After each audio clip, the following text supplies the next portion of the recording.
पुदीने द्वारा इलाज। पुदीने की चाय बनाकर उसमें थोड़ा सा नमक डालें। अब चाय को गर्मा गर्म धीरे धीरे पिएं। आपको जुकाम में काफ़ी लाभ मिलेगा। लहसुन द्वारा इलाज। लहसुन की 3 कलियां लें और इनको आग में अच्छी तरह भून लें। अब इनको पीस लें और शहद मिलाकर इसका सेवन करें। आपको जुकाम में राहत मिलेगी।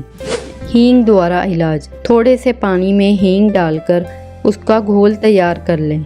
अब इस घोल को बार बार सूंघने से पुराना जमा हुआ बलगम बाहर निकल आएगा और उस बलगम से आने वाली दुर्गंध भी दूर हो जाएगी।